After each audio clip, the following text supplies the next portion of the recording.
wrapped the wedding of Peleus and Thetis, the hero and the sea goddess, which took place on Mount Pelion. All the gods and goddesses were invited, with the noted exception of Eris, the goddess of strife, who was hideous and disagreeable. Angered at being left out of the nuptials, she strode into the middle of the wedding feast and threw a golden apple into the assembled company. It landed between the three most powerful goddesses, Hera, Athena, and Aphrodite. Picking it up, Zeus found it was inscribed for the fairest. Wisely deciding not to judge between the three deities himself, Zeus nominated the beautiful Paris as arbiter. But first he sent Hermes to inquire whether he would be willing to act as judge. Paris agreed, and so a time was set for the three goddesses to appear to him on Mount Ida. When the day came, Paris sat on a boulder and waited with beating heart for the arrival of the three great deities. All at once, a great light appeared which covered the entire mountain. At first Paris was blinded, but then the goddesses cloaked their light in clouds so that he was able to look at them. First Hera, the great queen, approached him and flaunted her beauty in front of him. Radiant with glory, she made him a promise. If he awarded her the apple, she would grant him wealth and power. I will give you wealth and power. You give me the apple. He would rule over the greatest kingdom on earth. Paris felt excitement of this, and his ambition rose up and yearned for her gift.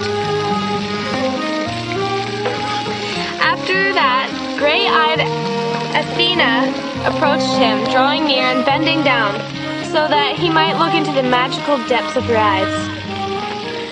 Look into my eyes, Paris. She promised him victory in all battles together with glory and wisdom. I promise you victory and glory and wisdom. The three most precious gifts a man could have. This time Paris felt his mind leap with excitement and with desire for the riches of knowledge and the glory of prowess. Then it was the turn of Aphrodite.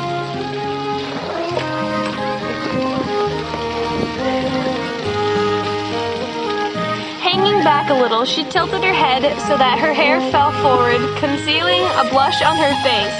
Then she loosened the girdle of her robe, and beneath it, Paris caught sight of her perfectly formed breasts, white as alabaster.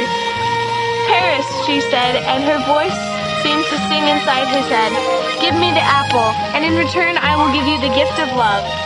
You will possess the most beautiful woman in the land, a woman equal to me in perfection of form.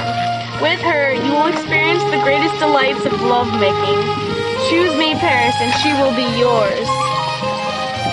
Then Paris, overpowered by the intoxication of her words and her beauty, found himself handing her the apple without even pausing to the reflection of her on his decision, guided only by the strength of his desire. So is that Paris awarded the apple of discord to Aphrodite, and Hera and Athena became his implacable enemies. True to her promise, Aphrodite gave him Helen, the most beautiful woman living on earth at that time. But in order to enjoy her, he had to snatch her from her powerful husband, Menelaus. So began the terrible 10-year war between the Trojans and the Greek, in which many a brave hero lost his life, including Paris himself, and after which the great hero Odysseus wandered the seas for a further 10 long years before returning home.